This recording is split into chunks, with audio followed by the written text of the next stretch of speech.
Hey everybody, I'm Ryo Yamaguchi, the publicist at Copper Canyon Press, and you are watching Season 3 of our interview series, Line Break, which goes off the page and into the homes and minds of our beloved poets. We began Line Break as a way to connect during the severe lockdowns of the pandemic, and we've had so much fun seeing poets on screen, hearing poems, talking about writing, books, and life that we simply had to keep this series going. Thanks for tuning in. So Black Swim is one of my favorite collections from this fall. It's Nicholas Goodley's debut, and it is full of so much creativity.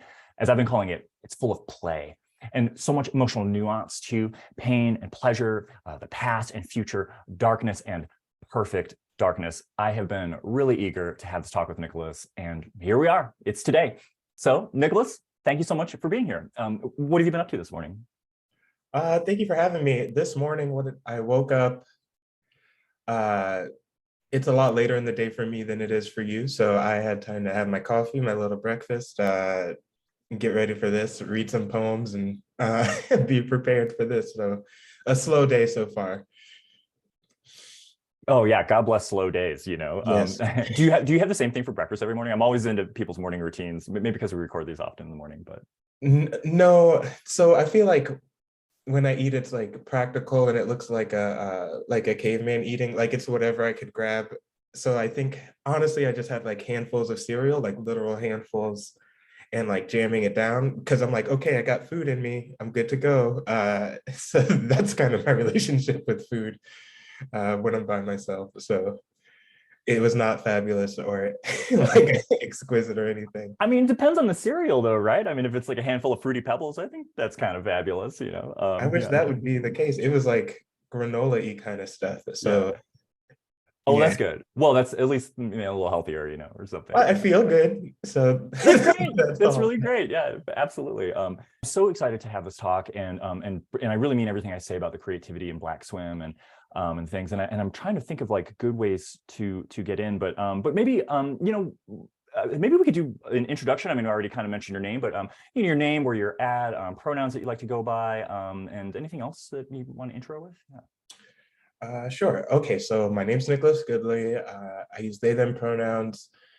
I was born and raised in Atlanta, but I am currently in Tallahassee at Florida State for a poetry PhD. So, like I said, most of my life is writing and reading things that are assigned to me. So it's a really good spot to be in.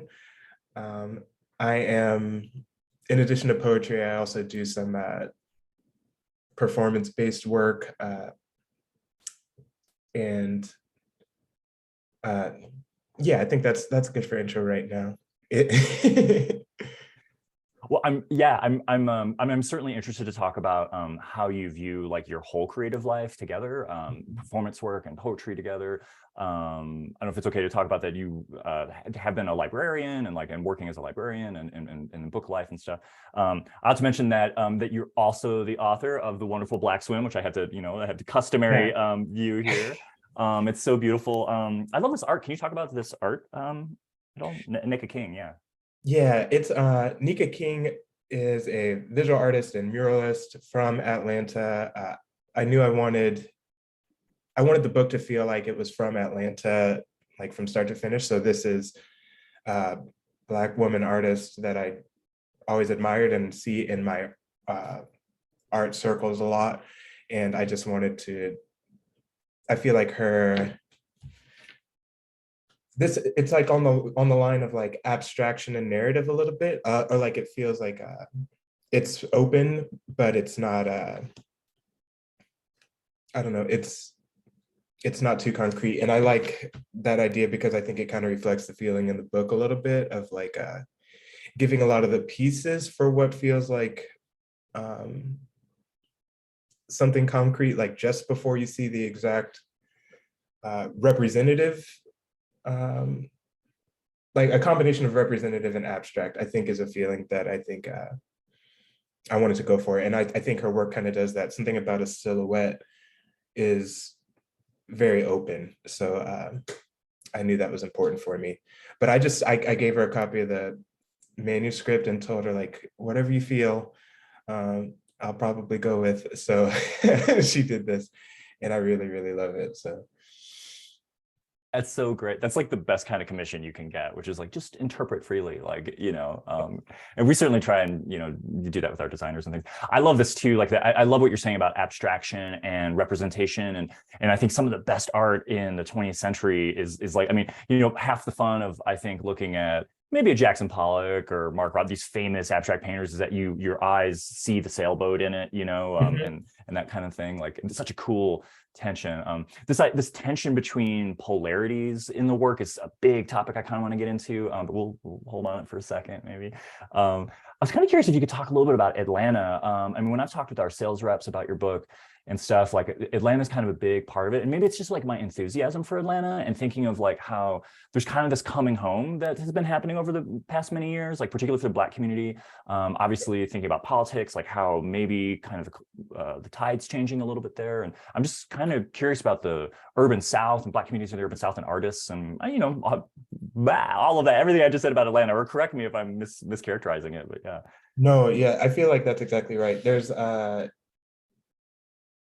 well, I think a strong feeling of like political awareness, especially now that we can see Atlanta's effect on the larger Georgia, like what happened in 2020, like seeing like, oh, we can actually like change the tide of things. That was really a special moment, but we've always kind of been, I don't know, there's been I guess the communities I've been around engage in a lot of protest or a lot of political activism. A lot of my friends are, if not politics, are not like politicians themselves, or contribute to organizations that are trying to like make things happen. I feel like that might be a specific thing to Atlanta that even artists are aware of their role as political bodies. That might be a good way to put it.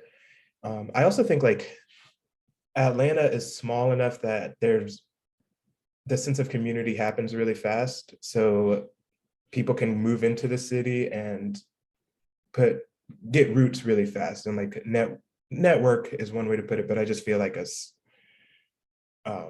interweaving themselves into like what is the family of Atlanta artists. That happens very fast in the city.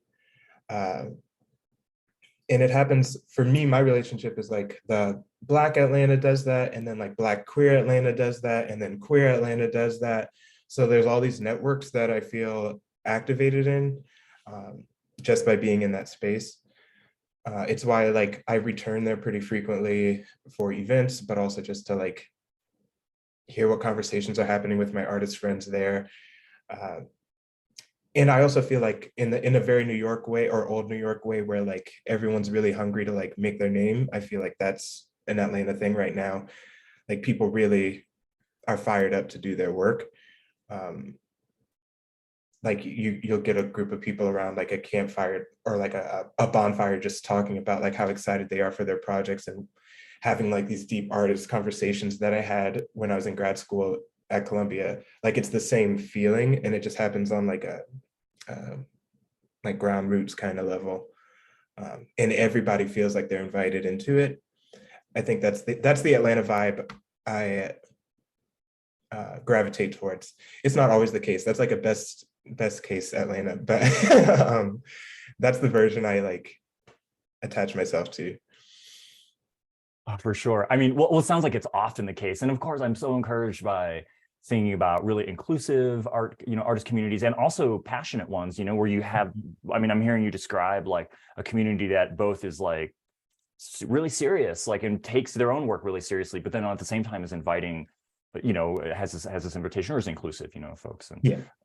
Yeah, that's so amazing. I mean, I'm thinking of other kind of mid-sized cities that, I mean, I live pretty close to Albuquerque, and I think Albuquerque is really poised to have this kind of, I mean, it has for a long time, it has a deep history of arts, but poised for kind of a sort of new version of that could be really exciting. And I don't know, there's all kinds of places, but Atlanta in particular, I think is it just sounds so important to me. Maybe just thinking about that context for you and your work, maybe this is a good time to hear a poem, like if you'd like to read a poem from Black Swim, yeah. Yeah, let's do, I was gonna do some ones that I don't do too often because I feel like this is a space that I could try some reading some Yes, stuff. it So this is, absolutely is. Okay, awesome, okay, awesome. good, good. Okay, so this one's called Black Art, and I'll just read it. Speak, dead blacks. My mouth needs learning from the best blues, a douse of fire there all along, a thirst, this small sadness inherent between my ears. I ask of the grave what I ask of the light, how it reveals the noiselessness of skin, how it keeps no poison.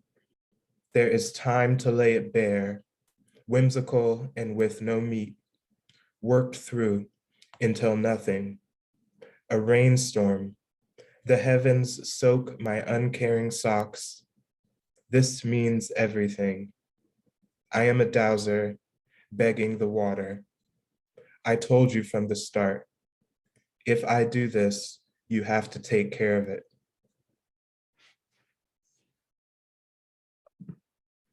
Oh, that's so great. I really I love that poem so much, and I read it earlier this morning and was really thinking it actually really activated a lot of thoughts for me. I typically this is kind of a question I had maybe sort of planned for a little bit later in the conversation, but I'm going to ask it now because I mean, just in response to that poem, which is so awesome. Like, so Black arts, there's so much magic in this book. There's so much. Here, let me reference my notes here. There's like so many questions I want to ask about the various forms of magic that are here. Like there's all this bodily ritual. The tarot is like everywhere in the book. I mean, you have the dowser, the moon. I'm thinking of like, these are some of the section titles. I'm the color of the hanged man, which is just such a resonant line, like so many things. The tarot line there.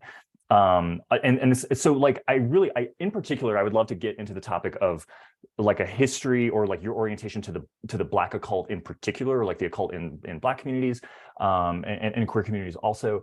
But maybe before we get into that, I kind of want to ask somewhat of a simpler question, which is do you think of your poems as spells? I don't know which one of those is simpler. So let's see. I think I do because I think poems are like, or at least what I'm trying to do with poems is like the sum of the poem is greater than the like this, or what is it when it's greater than the sum of its parts. So I feel like the poems are like an assemblage of words, and when these words are together, they either move the person like experiencing them, or they are speaking to something larger than what's contained in the words themselves. So if that's not a spell, then I'm like, what else is there? Like, and especially if there's like intent behind them in the way that I think a lot of, in possibly like my relationship to like Black occultism or like esoteric like ways of meaning making is like a searching for like a search for meaning. So I'm wondering if like the poems are like calls into us, calling to something that is unknown to like try to get something back. And I think the act of creating it is the something back, if that makes sense. So I feel like, I also think like, I talk about like my poems being like trying to find new ways of like understanding feeling and like a nuanced version of like your relationship to your own feelings. And so I feel like when I have a poem that feels like the feeling, the ability to like look at it back, I feel like that's something magic that happens there, of like being able to name something within the self that's like empowering, that is, or like the ability to do that itself is empowering, and the ability to like articulate your inner world feels like a type of magic. And I also think like it's a magic thing to, if I'm doing that for myself, and then I'm like, if this book is like me trying to understand my feelings, and then if I hand that to someone else and they understand their feelings better, I feel like that's a magic thing too. Because like, why does that work? That's like a beautiful thing that happens. So I think all these spaces of like why we can't explain how language activates those things, that's a type of magic. Okay, that might be that answer, or a start to that answer. Yeah, yeah. Oh, that's so cool. One thing I'm like kind of one thing that's like really like changing my mind around as I'm hearing you say this is like, I think we often think of poetry and like kind of all of literature as like a form of communication, you know, like there's like the author and then there's the reader and then there's this kind of magic, this thing that happens between them. But one thing I kind of hear you saying is like, it's kind of more like the object of the poem itself is this talisman or an idol or any, you know, it's an object like that unlocks something in whoever possesses it at that moment, you know, or something like that. And that's such a cool way to think of a poem, I think. That in some ways that it's not an act of communication. It's like this effect that this object has on you, Yeah. or something, a spell that it casts. It's so I don't know. I think that's just a really cool way to think about poetry and true. And it's like a true, you know, it's true. Yeah, that's super cool. I mean, the other part of this too is like another sort of specific to some of these elements is like this idea of divination. I mean, you're talking about the dowser and that kind of stuff, and that sort of calling into like a void to bring something back out of it. And that feels like a really contemporary moment to me. Like that feels like something that's really been happening, especially over the last 10 years or something like that. Maybe out of a dissatisfaction with like the way that the world is telling you how to make it meaningful, you know, or something like that. Looking for alternatives. Like, yeah. Do you view it as an alternative? I think that's close to what it is. I think like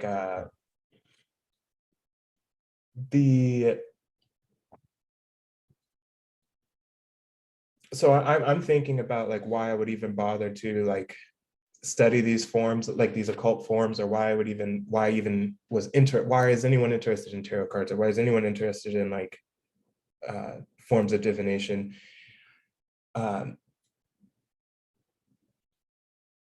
I think, well, first of all, like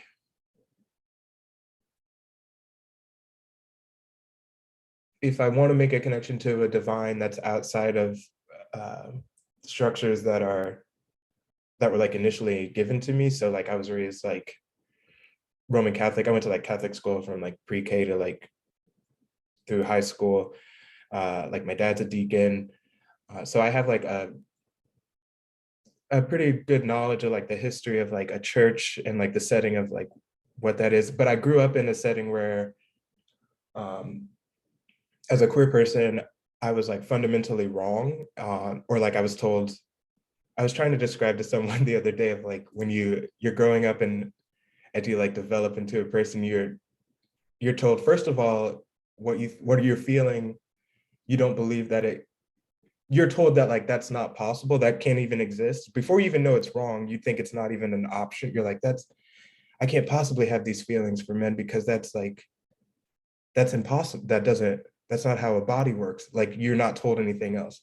And then you're told that it's wrong. And then you're like, okay, well, I can't just start out wrong. Like that, I feel like I need to do something wrong.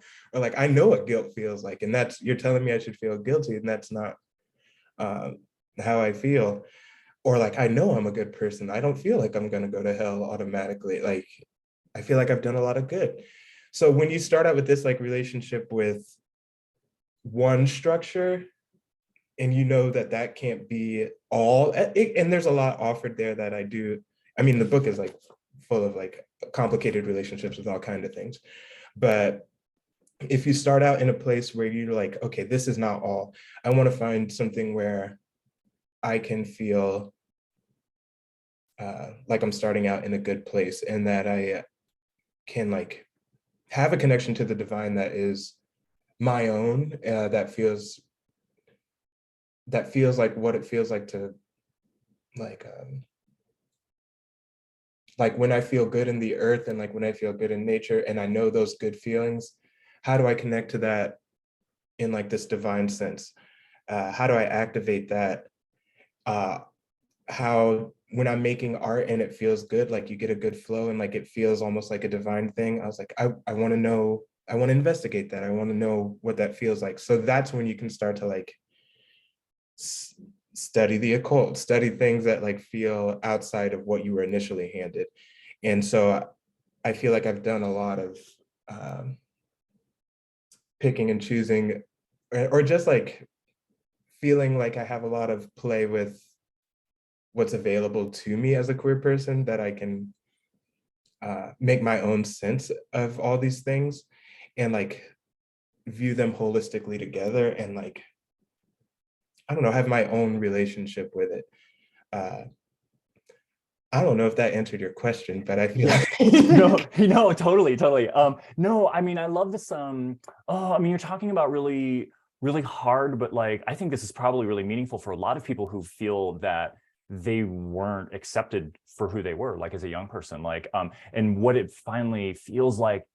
I mean, again, kind of you sort of put it in a different and kind of super interesting way, where it's like not even like what it feels like to feel accepted, but to feel in flow, in that attunement, a part of the earth and the world, like the kind of your type, there's this earthiness to it, and obviously music and dance and that kind of sense of motion that you're describing here, you know, right. Attunement. I think that's so cool, and I mean, I've been having a lot of kind of conversations recently, more with friends, non-poet friends, like about this idea of flow, and how good it feels when you're just, nothing can stop you, you know, you're in it, you're fully in it. Yeah. Your philosophy of groove is kind of the way I've been kind of talking about it, a music thing, you know, but Yeah. Yeah. I've had lots of conversations about groove, like as my dancer self, like the poetics of groove seems like it might be its own world that we should maybe talk about one day, but yeah. Oh yeah. No, I would love that. I mean, we could talk about it a little bit today, actually, I think. But well, okay. So this cues up two questions in my mind. One is Toby, a question that my colleague Toby has for you. But I'm gonna save that because you've also talked a little bit about like growing up and stuff. And I do want to ask this question, which we tend to ask kind of at the outset of the interview, which is so let's kind of walk back to kind of the beginning here, and if you can think about a time, like when did you first recognize yourself, like when did you first feel like you were in accord with the world, particularly in a work of art, like in poetry and in music and, you know, film. Yeah. Well, obviously that changes a lot with like different versions of myself that I can recognize. I remember like, so I bet like Michael Jackson is one, just because, I mean, there's videos of me when I was like 2 or 3, like in like a huge hat that's way too big and like sparkly socks, like wiggling in front of like concert videos for hours at a time, every day for hours. That's what I would do. Like, that's what, they'd be like, okay, Nick, go turn on the TV, go do your little wiggle. Something about like how, like that sense of performance. I mean, that's the reason I like found dance, just what he could do as a performer to connect with people, and like the way like people connected to what he was doing and like loved him for his prowess in the field. I was just like, holy, like that's just insane. I think though, when I remember a version of myself in middle school where I really like I saw a lot of myself in like Andre 3000 with this like how to be from the South and like be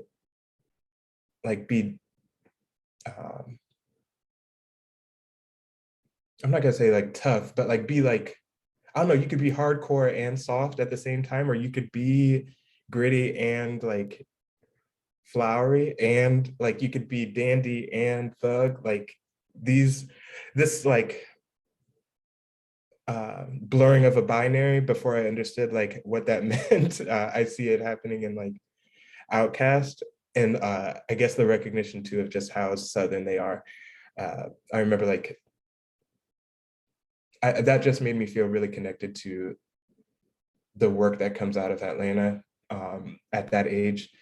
I remember seeing myself, like a version of myself, the first time was Lafayette from True Blood was the first time I even like saw this like magic masculine body, like not taking shit from anybody, but like also being fierce and like fabulous and like blurring a binary line. So like every time I grow up, or like there's like different iterations that I'm like, I really see that in me. And I think now there's a lot more freedom of like, if I recognize different versions of myself, I can more freely be like, that feels like me, that's so me. Like it feels a lot more open now that I'm an adult, but I liked when I was growing up, I really held my people close to me, like those names. Yeah, that's so amazing. I mean, like a figure like Michael Jackson. I mean, just going back to Michael Jackson is just such an incredible, because well, I mean, it's so familiar to everyone, but I'm seeing in Michael Jackson too, that what you're saying, that kind of combination of, well, of sort of gender norms in a way, masculinity and femininity, and but toughness and vulnerability. As you were talking about that, I was thinking of like some heavy metal shows I've been to where it's like, it's so hard, but then these are like the biggest nerds on earth. Like these are like, they're, you Yes, know, like, oh my gosh, yeah, metal audiences are like, it's just a bunch of nerds, like, and I love yeah, that, but totally. like Yeah. it's this space for them to like Mhm. feel these like deep like places, and I think like that's so important. Yeah, Totally, great. totally. Yeah, and we've been talking a lot about things like safe spaces and that kind of stuff. And that, to me, a metal show is kind of like that. And it's for that community where they can go be themselves, and Yeah, and of course that's just an example of among a zillion examples. Like, yeah. yeah, it's one of those underrated ones. Like you would only know like if you engage with them, you're like, oh, this is actually like a really open space. Like there's a lot. Yeah. Yeah, for sure. Let's go back to groove. And let me get to Toby's question here, because I think it's a really great one. And this has to do a lot. So the other thing, like if I was kind of talking to audience members right now and who haven't read Black Swim, like, I mean, the thing I would really say about it is that there's just so much creative force in the way that you think about poetry. You're trying all kinds of different things. Formally, there's like kind of, sometimes there's like sort of collagey sort of elements. There's a lot of surrealism in here. There's a lot of different tonal stuff happening. That's actually kind of a separate question I want to get to in a bit. But I really like Toby's question here, which has to do kind of with rhythm.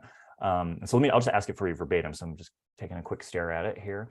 So Toby asks, many of the poems in Black Swim are unpunctuated, but with the help of your line breaks and your ear for the rhythms of speech, I feel like I'm carried through the poem by a different logic of rising and falling. I love the way he phrases that. Yeah. And this great sentence here. What internal tunings help you orchestrate language without the visible aids of punctuation? So I love this sense of your internal tunings. Yeah. And give it a second if you need any clarification. I'm here. Yeah. Well, I feel like also I make the craziest faces, so I know that this video was probably insane. But I feel like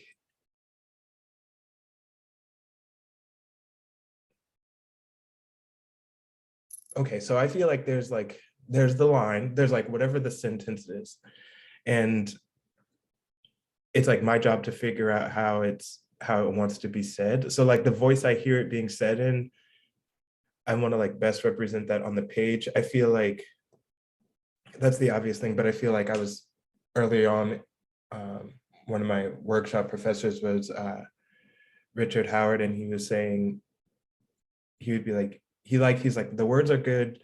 He's like, but the other half of the poem is like finding the form for it. Like each poem will tell you its own form, but you have to, it's a whole nother go to like shape it in the way that it's supposed to flow for the reader. I think I gravitate towards these like thin lines that are like slow moving, but I think it's dependent on, I might approach pretty meticulously each poem for its voice on a case by case basis, but I think it's whatever voice, whatever like that poet voice is, it has like a softer quality than if it was just written like in prose or something. So it's like my job to really listen to the nuance of that voice in my head. And I really like, it's like weird to say. I like really like line breaks. That sounds like obvious, but I think like there's so much power in like in a line, the way you break it, you could really set off a poem and like have a whole nother meaning just by like how it's cut. And I think like I'm trying to consider that with every single line of like, there's the sentence, then there's the potential for the break of the sentence, and now there's like 3 meanings out of these 2 lines now, that just trying to capture some surprise in the break for myself. I don't want it to be a, I don't think my breaks are trying to like simplify the lines or like make it easier to read. I think it's supposed to sound like the magic of the poet voice. That seems like 2 different goals. So I think like there's a version where I could just be breaking the lines where it makes sense, where the comma should go, or where the period should go, or where the clause ends. But I really want to tap into magic of like queering the line that way. So that's kind of how I approach like form. And maybe I think about like inherent rhythm of, I think I'm paying attention to sound a lot along with all the textures of the poem. So sound, the sound of an individual line, I'm thinking about. It feels, I mean, we talk about play, but like it feels, again, that's another element to play with. Once, like after the language is made, to really play with form. So I don't think it's anything new, but I think I pay a lot of attention to it. Yeah, totally. I love the term, and I think I've heard other folks say this too, of querying the line. And I hear in that an echo. I mean, maybe this is because you have callbacks to lots of like blues and R&B and stuff in the book too. But like an earlier sort of maybe version of that, which was like bluing a note, you know, something that just gives it that energy, gives it that magic, you know, that takes it from the normal to the fabulous, to the super normal. Yes. That's so cool. That's so, yeah, that's so amazing. And I like that you're kind of emphasizing that over like, say, readability or something that has this more perfunctory role, like in terms of the way you think about breaking lines and stuff too. That's so, what I'm really taking away though from kind of what you're saying though is sort of your process, and like how like every poem's different, every poem is its own occasion, being really present to the moment of a poem. Also, I think this is an idea that I've really been grabbing like more fast to, this idea that a poem really is like an index of just sort of a mental moment, is an index of an emotional, spiritual moment. You know, it's kind of like the way that photography captures like an instant of light, like a poetry captures an instant of consciousness, you know, or something like. And I'm sort of curious, like, as a follow-up to that, like so like, what is your writing process? Like, do you work with prompts? Like, do you feel that you have obsessions that you'll kind of work out over a series of sessions of poetry? Or do you think that like every single time you sit down, it's just brand new, like, yeah? I want it to be that. I want it to feel like brand new every time. I get real nervous if I feel like I've got a system going that makes me nervous. But I was thinking when I was preparing for this, I started my artist career as a dancer first, right? So I learned how to be an artist from this like approach of dance that was very like inside out. It wasn't about, you wouldn't worry about like arriving at a position. You just like, it's about how you got there and how the body like fills out from the center to these external points. That's how I learned to make art first. So when it came to like, I had an injury and then I was like, let me shift to poetry where I can use words and try to do something similar. I remember early on, like even in my very first workshop, I wasn't trying to make good poems. I was trying to like best represent whatever the feeling is. Like that was the priority and not the good poetics. So what happened was like, I was one of the last to go in this workshop and I was just like, my poems don't sound like their poems. I was like, I must not be poeming right. but it was just because it was uniquely, I was trying to be uniquely true to my experience. And that was, so as I'm crafting each individual poem, it it's it's just using language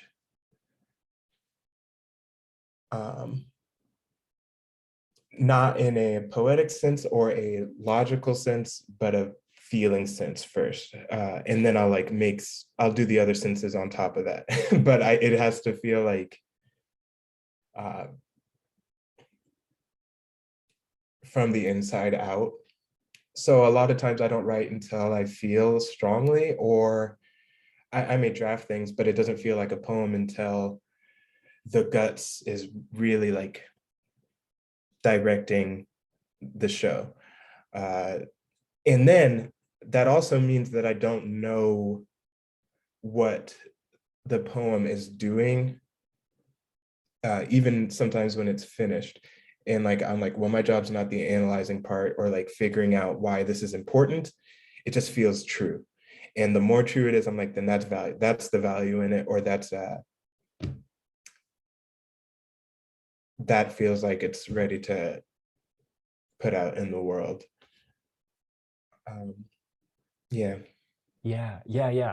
It's great. I love how this kind of harkens back to this kind of what we were talking about divination and stuff before. And I love that the gut directs the show, or there's another line that lodged in my brain here that you said was something like, I'm nervous in systems or something, you know. Yeah. I'm gonna kind of a t-shirt that says that, you know. No, and that's, yeah, and that idea of of coming out of the body, and particularly the kinesthetics, and the touches the primary perception, and then everything else is layered on top of that. I love that idea too. Yeah, because that's how everyone can feel that way. Everyone can feel, they might not know, like people can read my poems and they're like, I don't understand it, but this line I really like, this image or this texture, I felt that.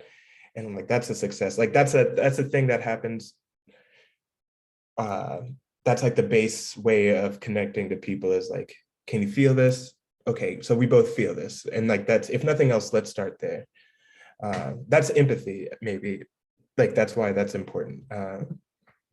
Yeah, absolutely. That's so helpful. That's such a helpful way to think of, I feel like I try to convince non-readers of poetry and non-poets when I'm talking about poetry to this point where it's like, if you're at a poetry reading, don't search for meaning, just search for feeling. Actually don't go, don't be upfront in it, just try and relax and let the poem happen to you, and just, and whatever you feel is fine. That's appropriate. It's appropriate. Yes. Yeah. I don't know, that's so cool.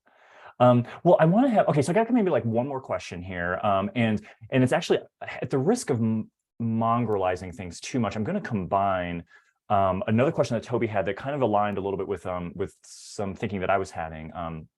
And so Toby's question is about love, and I'll just read it verbatim, but then I'm going to read kind of a bit of another question I have here and see if I can create one big giant question that's going to be impossible to answer for you. So okay. We're going to work on that. We're going to do that. Yeah. Okay, so Toby's question goes like this. So love and romance in Black Swim are remarkable for their similarity to rivalry and struggle. So how does violence complicate the pleasure of love for you? How does intimacy recast confrontation? Toby's so good with some of these great lines. So I love that last one in particular, how intimacy recast confrontation. To that, I would add, okay. So another major element I also find in Black Swim is the abject. There's and abject things are kind of written about with this sort of relish. There's broken teeth, there's cockroaches, there's eggshells in the garbage, and then just as often there's this glittering, often fabulous beauty. So how do you think about these polarities, ugliness and beauty, discomfort and grace, intimacy and confrontation? Do you feel that these kind of polarities, are they enemies, or do they secretly love each other in your poems? Yeah, I think you with me? Yeah. Okay. Go ahead. Yeah. Let's see what we can do. I feel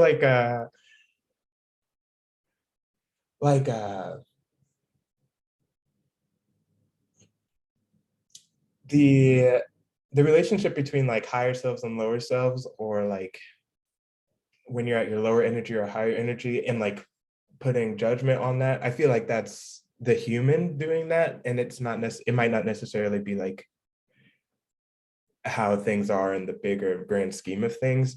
So I think about like, I don't like, I've had conversations with poets that like they don't want to talk too much about like bodily things, or like certain like aspects of sex, or like certain, like they don't want to include certain fluids because like that's dirty, or that's like not in this, that shouldn't be in the space of a poem.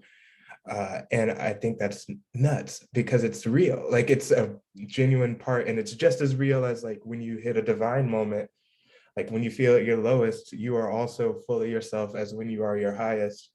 um, I was recently reading a book, and a character, like a fortune teller, like a soothsayer character, told another character, like, this, you're not, as you are now, you're not right in the world. You are either meant for the higher world or lower world. And the character was like, which is better? And then she was like, well, neither is better. Like they're both valuable. And I think like, I think I operate in that space, especially because as a queer person, I was told I was already a lower self person.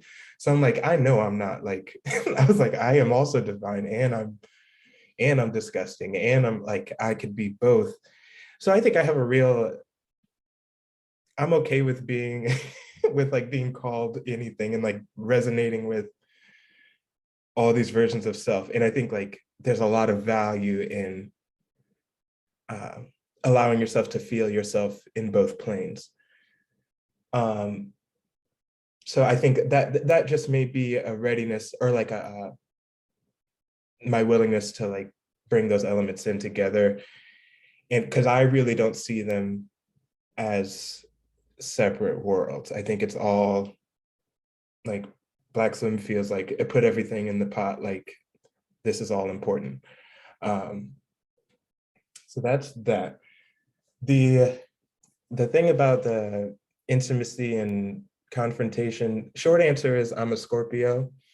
Long answer, I think, I don't know. I don't think I've like,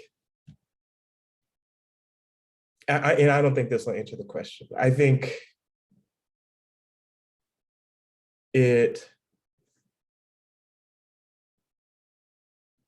I don't know, I've had some real interesting experiences with like intimacy and closeness, and like I've had various levels of traumas with all those things. And I think I'm really interested that each person's relationship with these words of love and intimacy are so unique to them. And I think like my poetry is showing my relationship to these ideas. Like that section, to you who fit the description, that's all me thinking about how I try to relate to other Black men in this one, or like how I relate to family. Like this question of intimacy is like something I'm dealing with as a person a lot. And I'm just trying to be honest with the where I am in it at any moment, knowing that people have had experiences that like relate to mine or don't. But I think the offering of my true experience is helpful for other people on their journey to their relationship with intimacy. So it's something about like, I don't know what I think the poems know more than I do about how I feel about those things. And I'm just offering it, and hopefully someone else can get some clarity, because a lot of times those things are painful. So I think to see it in another person might do something. And I say do something, and not, I don't want to say words like poems are healing, or poems are, because I don't know if I think the recognition is one thing, and people can do what they want to do beyond that point, but I think like, because when someone recognizes themselves in someone else, it doesn't automatically mean community and healing. It could be scary. It could be like jarring. I don't know, when that mirror flips on you, who knows what happens. So yeah, that's my really that's my thoughts on that. Yeah, that's so great. I mean, I was thinking specifically of the section that you mentioned, which to you who fit the description, right? I think I'm maybe missing a word on that, but I feel like I didn't say it right. But it's a great set. I would say I could direct readers just to that section if they only have a brief moment of time to spend with the book, and hopefully that they can read the whole thing, of course. But it's a series of addresses to different folks, and there's immediate intimacy in that. I mean, it's that kind of the whispered message into the ear kind of thing, like, which is so lovely and intense too, like so intense. But I kind of like, it's, I share your hesitancy to talk about the therapeutic quality of poetry at the same time that I like want to believe in it. And I think so much of our conversation today has kind of been about that, about poetry unlocking something, a strength, a way of being, a way forward in the reader.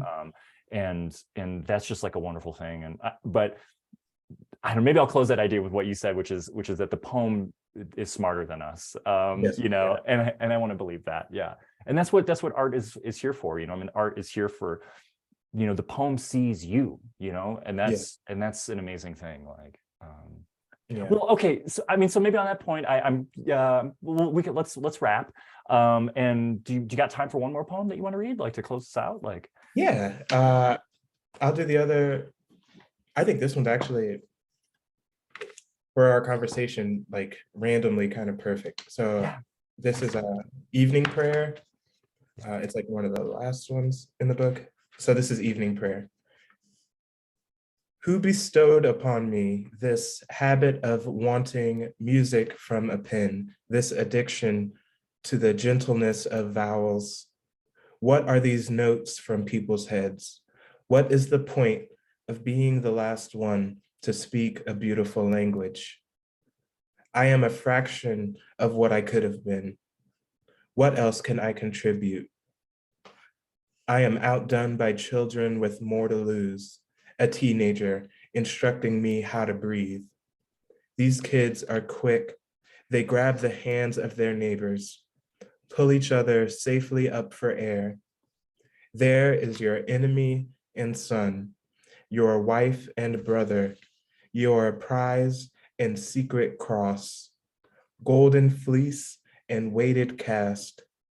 Heaven knows I want this to be a poem people reach for.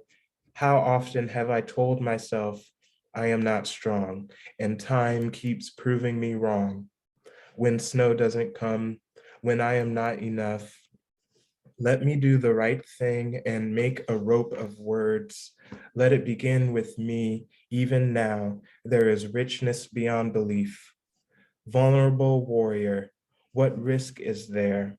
We who already die in so many places, this not even the worst of them. No one line is revolutionary.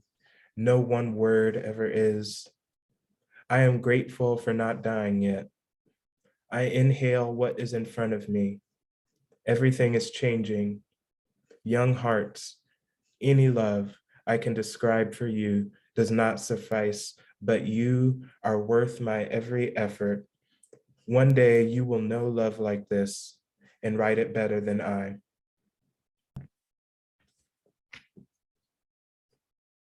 Yeah, let's give it a second there. Yeah, it's such a good poem. It's just so, everything's so laid out in that poem. You're so direct, and I don't know.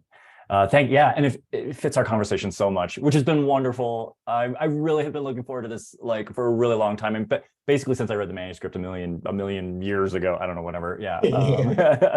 I've really been looking forward to this, and it's been so much fun. And thank you for bringing so much of yourself today, Nicholas. And I hope you had a good time too. Yeah. Not that I was surprised. I just never know. I just never know how interviews will go. So no, this was really great. So thank you. I appreciate it.